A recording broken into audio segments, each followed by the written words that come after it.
네, 장성택 처형 이후 김정은 제1위원장이 이끄는 북한이 어떤 길을 가게 될지 국제사회의 관심이 모아지고 있습니다. 김정은 체제가 앞으로 순항할지 아니면 예상치 못한 급변 사태에 직면할지 다양한 분석이 나오고 있습니다. 네, 전문가와 함께 자세한 얘기 나눠보겠습니다. 동국대 북한학과 고유한 교수, 안찬일 세계 북한연구센터 소장 두 분 모셨습니다. 어서 오십시오. 안녕하십니까. 안녕하십니까. 그래서 오늘 나온 뉴스부터 조금 먼저 좀 여쭙고 얘기를 해야 될 것 같은데, 북한이 김정은 노동당 제1비서에게 충성을 다하는 이른바 이제 모범인민 이 사례를 이제 찾아서 적극적으로 좀 홍보하고 있지 않습니까? 특별한 그 배경이 어디 있다고 보십니까, 안 소장님? 네, 이번에 이제 특히 충신으로서 이제 최현, 최영래 충정지국장의 아버지를 내세우는데요. 그 사람은 빨치산 했고, 김일성보다 나이도 훨씬 많은 사람입니다. 근데 사실 그 사람은 알고 보면 그 8월 종파 사건 때 감히 누가 수령님을 이런 말을 했다고 지금 노동신문에 크게 나지 않았습니까? 근데 그때까지 북한에서는 김일성을 수령이라고 부르지 않았습니다. 수상이라고 불렀지 수령은 60년대 유일사상 책에 나오면서 많이 강조된 용어이기 때문에 그 자체가 벌써 좀 조작된 기미가 있지만 어쨌든 최현이 김일성에게 충성했던 것은 사실이고, 그러니까 이제 장성택을 처형하고 나서 역적과 충신이라는 이런 어떤 그 두 배경을 가지고 비교해서 인민들에게 최현처럼 충성해라 가르치기 위해서 이제 충신론을 지금 또 아주 새롭게 들고 나오는 것입니다. 보다 35살이나 많았다면서요? 그렇죠. 35살이나 많은 김정일한테 최현이 그림자도 닮지 않았다. 이런 그건 말이 안 되는 거죠. 김일성이 자기보다 어리다고 해서 뒤에서 김일성 그런 사람인데 김정일의 그림자를 밟지 않았다는 것은 다분히 북한의 그 선전선동 기관들이 만들어내는 말이라고 저는 봅니다. 네. 또 이런 가운데 스포츠 경기 소식을 지금 방송을 통해서 내보내고 있습니다. 그리고 제1북자를 등장시켜서 체제 홍보에 적극적으로 나서고 있거든요. 여기에 대해서는 어떻게 분석하십니까? 그러니까 장성택 숙청 이후에 북한 사회가 정상적으로 돌아가고 있다는 것을 보여주는 의미가 있겠죠.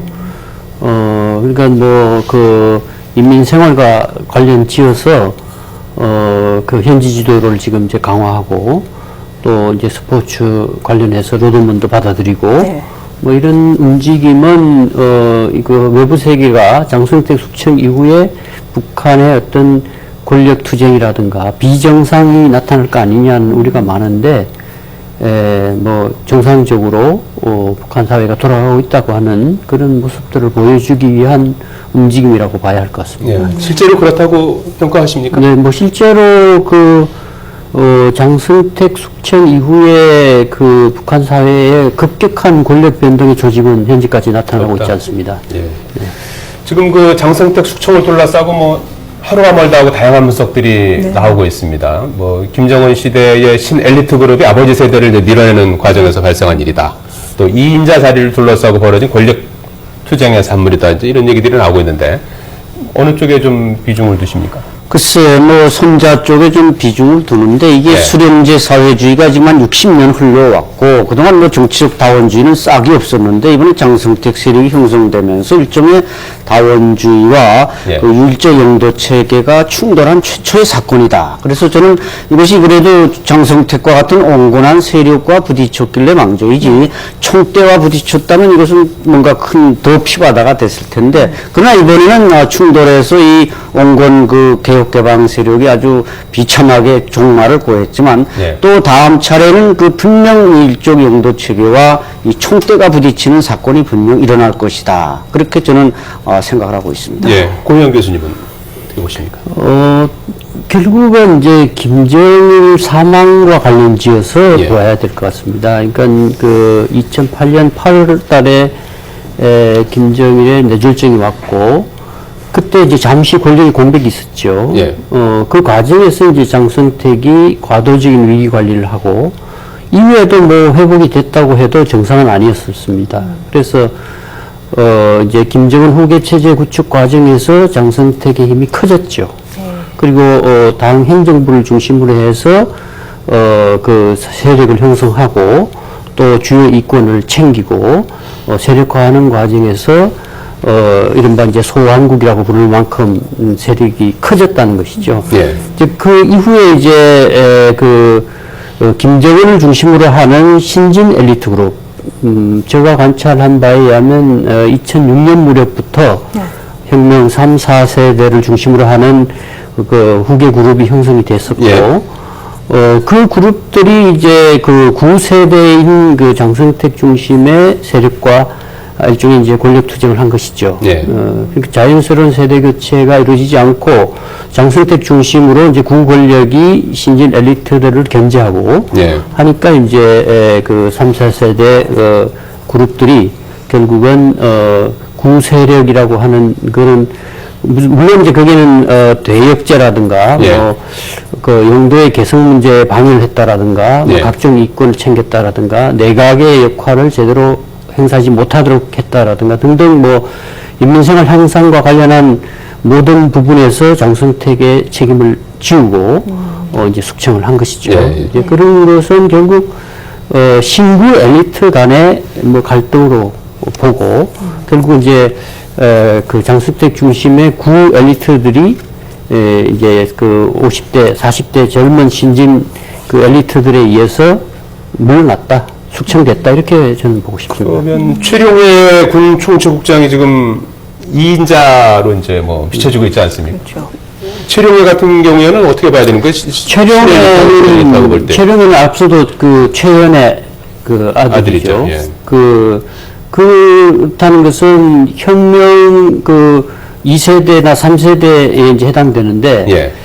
그 그룹은 일종의 이제 그 태자당이라고 하는 혁명 유자제라든가 고위 관리들의 아들들을 예. 중심으로 하고 있는 지금 김정은 체제를 떠받치는 세력의 저는 대북격이다 이렇게 봅니다. 그러니까 예. 그것은 이제 빨치산 계열이라고 부르나요?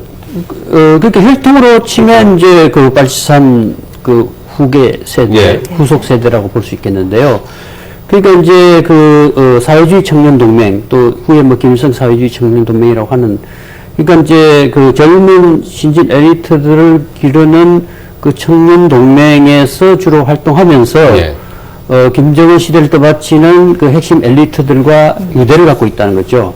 그러니까 결국은 이제 그 세대들을 관리하는 관리인물이라고 볼 수 있죠. 그래서 이제 김정은과 그 세대를 연결시켜서 이제 매고고리 역할을 하는데 그 이제 아버지가 갖고 있는 그 혈통과 또 그 새로운 신진 엘리트 그룹과의 관계 이런 걸 통해서 지금은 이제 명실상부한 2인자로서의 그 관리자 역할을 하고 있다. 예. 물론 이제 야심을 보이게 되면 또 장성택과 같은 운명이 찰 수도 있겠지만 현재까지는 그렇다고 봐야겠습니다. 네. 이번에 그 장성택 숙청 과정에서도 최룡해가 진두지휘했다는 얘기가 나오고 있거든요. 어떻게 네. 보십니까?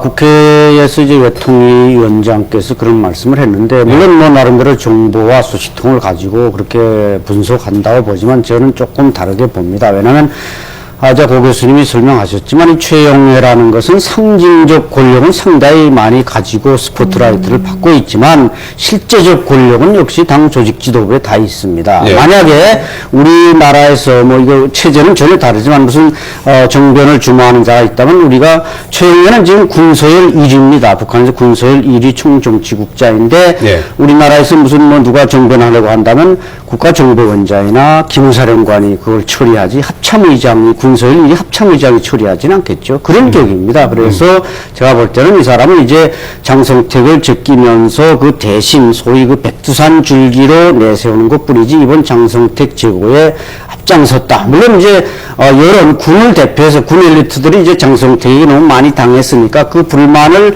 김정은이 지근거리에 있다 보니까 이 군인들이 너무 불만이 많습니다. 이렇게 표출했을 수는 있지만 예. 그 조직적으로 구조적으로 장성택을 체포하고 이런데 앞장설 만한 그 위치가 아니라는 거죠. 예. 그게 이제 북한의 특징이고 북한에는 이제 하나의 혈통, 백두 혈통이 있고 예. 이건 이제 김일성, 김정일, 김정은 여기는 누구도 들어갈 수 없습니다. 네. 그다음에 줄기가 몇 개 있는데 이제 백두산 줄기, 낙동강 줄기, 압록강 줄기 쭉 있는데 바로 최현은 백두 혈통은 아니고 예. 백두산 줄기로서 지금 상징적으로 부상되고 있는 겁니다. 고 교수님 앞서 그 최룡해가 이제 대북격이다. 뭐 이렇게 이제 말씀을 하셨으니까 네. 신엘리트 그룹의 이제 대북격이다. 네. 그러면 뭐 이번에 이 일을 갖다가 이렇게 하면서 직접적으로 뭐 저 지시는 하지 않았더라도 최룡해가 그 이번에 그 장성택 제거하는 데 있어서 어떤 교감했을 수 있는 거 아닐까요? 그럴 수 있겠습니다. 그러니까 분위기를 이제 만든다든지. 그 장성택이 제거되기 전까지는 양대축이라고 보통 얘기를 많이 했었죠. 예.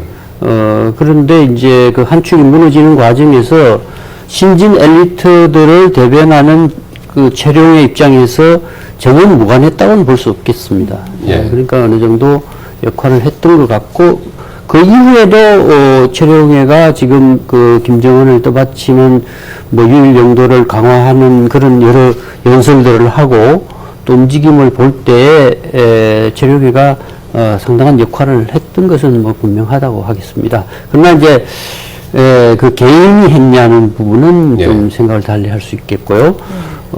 이제 앞서도 말씀드린 대로 이제 그 당 조직 지도부에서 행정부를 떼내서 그 장석택 중심의 어떤 분파 행위, 이거를 이제 정리하는 과정에서 조직 지도부라든가 이제 군이라든가 보안기관, 이런 모든 기관들이 합세를 하고 최종적으로 이제 김정은이 재가를 했다고 볼 수 있는데, 저는 그것은 결국은 이제 권력의 문제 또는 유일체제의 문제라고 볼 수 있습니다. 그러니까 지도자가 잔인해서 이제 그 숙청을 하는 것도 있지만, 또 다른 한편으로는 숙청하지 않으면 안 되는 그 시스템. 예. 유일체제라고 하는 그 이질적인 것, 그 다원적인 것을 용납하지 않는 그 3대에 걸쳐서 쌓은 유일체제라는 것이 결국은 장성택 일파를 처형하고 숙청했다고 볼 수 있습니다. 예. 어쩌면 뭐 예견된 네, 그렇죠. 일이었다고 볼 수도 있을 것 근데 같아요. 장성택의 정리는 시간의 문제였지, 네. 뭐 그 장성택이 영원히 김정은과 같이 갈 수 있는 그 관계는 아니었죠. 네. 장성택 처형 뒤에 이제 그 친인척들이 대거 이제 정치범 수용소로 갔다 이제 이런 얘기도 나오고 있는데요. 뭐 어느 정도 설득력이 있는 얘기라고 보십니까? 그렇죠. 뭐 이거 이것들은 어떤 조치가 주로 내려지나요? 네, 뭐 근데 이제 장성택은 사실 집안은 괜찮았습니다. 그 사람의 이제 그 누나 장계순이라고 있었는데 그 딸은 이제 황장엽 선생과 이제 사돈을 맺었고, 황장엽 선생 아들 황경모와 결혼을 했었고, 또 친형들은 뭐 장성우는 차수까지 올라갔었고, 또 장성길 배고땅 그 여단의 사단장을 했고, 상당히 근데 그 사람들이 이미 죽었고, 그래서 뭐 아무래도 이제 과거 소관이 노동당 비서가 이제 97년도 처형된 심화조 사건, 네. 또 뭐 그 이후에 여러 장한 그 숙청, 고문이 숙청될 때마다 많은 사람들이 그 연줄로 해서 소위 종파적 여도를 뿌리 뽑는다. 그래가지고 이제 숙청 제거할 수밖에 없습니다. 그것은 북한 권력 구조가 무슨 임기나 무슨 정론이나 순환보직이나 이게 없기 때문에 한 사람이 종파가 등장하면 그 옆에서 자리를 노리던 사람들이 그냥 들어붙어서 그걸 종파로 몰아가니까 중앙당 또 도당, 군당, 지방에 내려가면서까지 장성택 얼굴 한번 쳐다보고 뭐 장성택 잘한다던 사람까지 싹 내쫓아야 또 다른 사람이 자리가 생기니까 이 피해 숙청은 불가피하고, 그 혈족이라는 것은 뭐 더더욱 뭐 말할 수 없이 아마 수용소로 가야 될 것입니다. 네. 그게 뭐 3만 명, 4만 명 뭐 규모가 나오던데 어느 정도로 지금 보시나요? 네, 심화조 사건 때 그 소관이 계열이 한 2만 5천 명이 당했는데, 예. 또 황장엽 선생 왔을 때는 그 사람이 이제 국제비서였지 않습니까? 국제비서라는 게 뭐 우리가 비교할 수 없지만 청와대 맞아 외교안보 수석과 예. 비슷한 자리인데, 그때도 이제 현준국 당 국제부장을 비롯해서 한 2천여 명이 또 당했고, 이번에는 아마 글쎄 김정은이 어떤 스타일로 숙청을 진행할지는 모르겠지만은 그 소관이 사건 때 버금가는 엘리트 교체와 숙청이 있지 않을까 저는 생각합니다. 예. 이제 앞으로 북한의 권력 체제를 놓고 이제 김정은 제1비서를 축출구로 한 당 조직 지도부와 군부 세력 간의 어떤 경쟁 구도가 펼쳐질 것이다. 이렇게 전망이 나오고 있는데 어떻게 보십니까? 글쎄요, 북한 체제에서 조직 간의 경쟁이라는 건 있을 수가 없습니다. 그러니까 유일체제라는 그 자체가 그런 것을 인정하지 않는 체제이죠. 네. 네. 그러니까 결국은 최고 지도자 중심으로 과거에 이제 성군 정치하면서 군으로 갔던 권력의 상당 부분이 이제 당으로 다시 옮겨와서 당 중심의 이제 그 지배 체제를 강화하는 그런 조치는 있을 수 있는데요. 뭐 군부와 당요 사이에 갈등이 있다라든가 뭐 경쟁을 한다든가 그런 것은 쉽지 않다. 근데 이제 최근에도 우리가 확인할 수 있었던 것은 김정은 시대 들어와서 야전군의 사령관이라는 사람들이 4차례 갈렸지 않습니까? 네. 그리고 인민무력부장도 3번 갈렸어요. 그리고 최영하는 민간인 출신이 지금 군복을 입고 가서 총정치국장 하고 있습니다. 네. 그렇다는 것은 당의 의지에 따라서 얼마든지 그 군을 통제할 수 있다는 네. 그런 부분이죠. 네. 그렇기 때문에 이제 최근에 이런 문제를 둘러싸고 이제 그 갈등들이 이 북한의 어떤 불안 요인으로 작용하고 또 급변 사태로 진전될 수 있지 않겠나는 그런 이제 희망적 사고들도 일부 반영되어 있는 것 같기도 하고요. 그래서 그런 부분에서는 북한 체제의 속성을 잘 이해하고 봐야 될 것 같습니다. 예. 이번 추도대회 주석단이 이제 대체로 김정은 시대 이제 완전 정착의 권력 양태를 보이는데 우측에 이제 당 간부 경제 일꾼들이 나오고 왼쪽에 군인들이 나오지 않았습니까? 네. 근데 현철의 당 정치국은 차순대 한바탕 뒤에 밀어내고 장정남 무력부장, 이용길 대장, 총참모장 이 사람들이 이제 쫙 약진해서 최영의 밑으로 올라왔단 말이죠. 이것은 이제 50대 그 신진 권력 에리트, 군부 에리트 3인방을 상당히 앞으로 지근해 두고 이제 조직 지도부와 그 군과 좀 견제하는 시스템을 가겠지만, 자, 고 교수님 말씀대로 유일지도 체제에서 둘의 충돌은 있을 수 없습니다. 그럼에도 불구하고 어쨌든 선군에서 선당으로 가기 위한 부작용이 이번에 장성택 숙청으로 나타났고, 그러니까 선군, 선당, 선경이 이게 말하자면 프로세스인데 이번에 이게 마치 무너졌단 말이죠. 그래서 당분간 이 충돌은 아마 진행되고 갈등은 좀 잠재해 있으리라고 봅니다. 지금 대규모 망명 사태와 관련한 보도들이 계속 나오고 있는데 거기에 대해서는 어느 정도 신빙성이 있다고 보십니까? 그래서 북한에서 이제 56년 8월 종파 때는 고위층이 그냥 김일성한테 밀리니까 집차를 타고 신의주까지 와서 그래서 쪽배를 타고 이제 중국으로 건너갔는데 지금 저런 정변이 일어났지만 여권을 가지고 열차 타고 비행기 타고 북한을 빠져나올 수는 없습니다. 절대로. 그래서 제가 생각하는 망명자들은 이미 중국에 나와서 외교, 금융, 무역, 실력, 심지어 이제 인력 이런 일들을 하던 한 국장급 이상, 차관급 밑에 그런 엘리트들이 상당히 중국에 한 100여 명 이상 있습니다. 이들 중에는 아무래도 북에 돌아가면 장성택과 직결됐던 사람, 돈을 다루고 장성택에게 갖다 병투를 바친 사람들은 무사할 수 없기 때문에 그런 사람들 중에 망명자가 나오지 않을까 저는 생각합니다. 추가로 망명자가 좀 나올 가능성에 대해서 어떻게 보십니까? 어느 정도는 있을 수 있지만 우리가 황장엽 비서 망명 이후에 망명자가 그렇게 많지 않았었죠. 그리고 지금도 이제 장성택 라인을 정리하는 과정에서 사전에 관련 인물들에 대한 소환령이 내려졌다고 볼 수 있죠. 말레이시아 대사라든가 쿠바 대사 이 친인척들 이미 소환을 한 다음에 정리를 했고 그렇기 때문에 그렇게 대규모로 망명이 이루어질 수 있는 정도로 풀어놨지는 않았을 거라고 봅니다. 이미 사전에 다 단속을 하고 했기 때문에 그 중에 극소수 그런 움직임이 있을 수 있지만 언론에 보도된 것처럼 몇십 명이 집단으로 움직이고 있다 이런 것은 조금 확인해 봐야 될 부분이라 하겠습니다.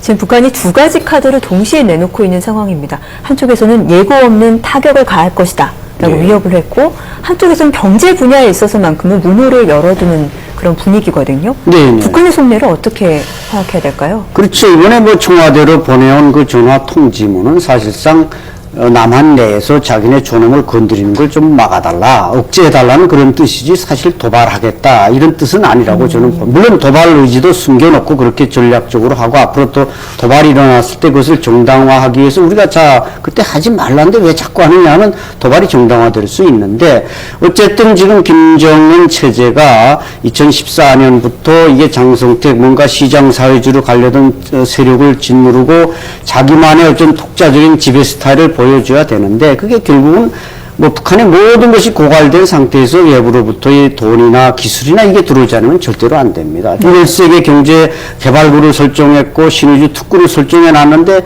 그게 지금 중국에서 주로 들어와야 되지만 중국도 이 비핵화 조건으로 만만치 않고 그리고 우리 대한민국과도 이게 뭔가 금강산 관광 재개는 이런 걸 해야만 자기네도 살 길이 있기 때문에 한 2, 3월만 잘 넘기면 또 남북 관계도 조금 해빙기가 오지 않을까 저는 전망합니다. 지금 당장이 이제 문제일 것 같은데요. 국내에서도 마찬가지고 이제 해외 특히 미국 같은 데서도 지금 전문가들이 북한의 대남 정책이 이제 강경 노선으로 가고 뭐 도발 가능성, 뭐 4차 핵실험이라든지 미사일 발사 이런 유형의 도발을 할 가능성을 상당히 지금 그 얘기하는 사람들이 부쩍 늘었어요. 여기 그 부분은 이제 그 권력 투쟁 과정에서 예.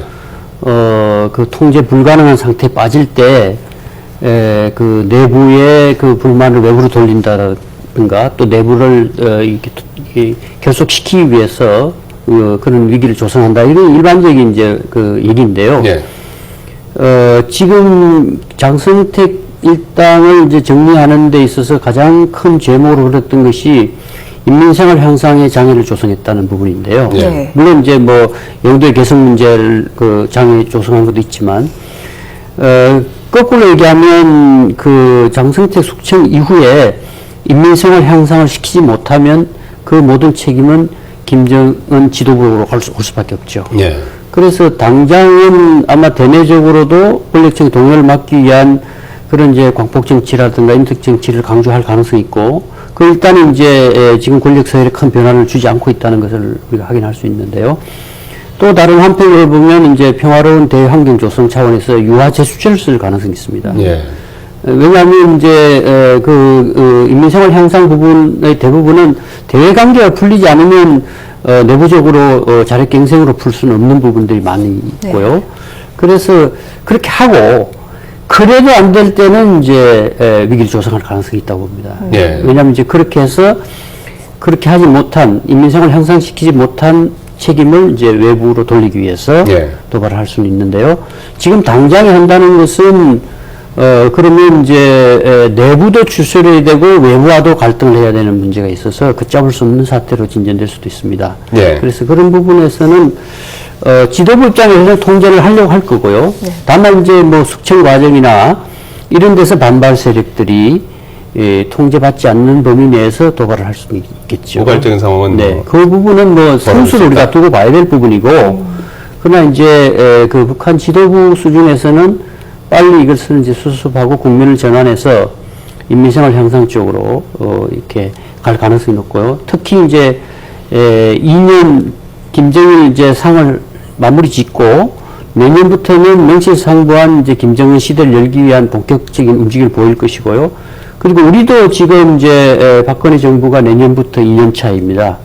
그래서 남북한 공이 이제 뭔가 좀 남북 관계를 새로운 관점에서 풀어야 할 예. 그런 시기를 접어들기 때문에 예. 상황 관리를 잘 하면서 관계 복원을 위해서도 노력을 해야 할 것 같습니다. 네. 인민생활 개선을 우선 해 나갈 것이다. 뭐 당장 어떤 그 도발보다는 이런 이제 말씀이신데요. 동감하십니까? 네, 뭐 어느 정도 김정은도 이제 뭐 군량미 추출이라든지 이런 데 대해서 좀 그 억제하는 조치를 취했고, 지금 뭐 군부대에다 물고기 잡이 배들을 선물을 해서 군부대가 이제 물고기를 잡아서 차체로 모아가도록 하는, 나름대로 이제 자기가 뭔가 그 북한의 하층민들 속에서 리더십을 확보하기 위해서 그 물질적 대가를 이제 주는 방식으로 김정은도 그게 상당히 노력하려는 움직임이 있습니다. 그렇기 때문에 그런 뭐 당장의 눈앞에 부딪힌 것보다는 이게 장마당을 좀 활성화시키고 뭔가 경제 개발을 해야만 본질적인 문제가 해결되기 때문에 김정은도 그 분야에 대해서는 새해 들어서는 아마 신년사에서 그런 청사진들을 제시하겠습니다만은 어쨌든 그걸 넘지 않고서는 김정일도 자기 시대를 열어갈 수가 없죠. 네. 자, 대담은 여기까지 진행을 하도록 하겠습니다. 동국대학교 북한학과 고유한 교수, 안찬일 세계북한연구센터 소장 두 분 수고했습니다. 고맙습니다. 고맙습니다.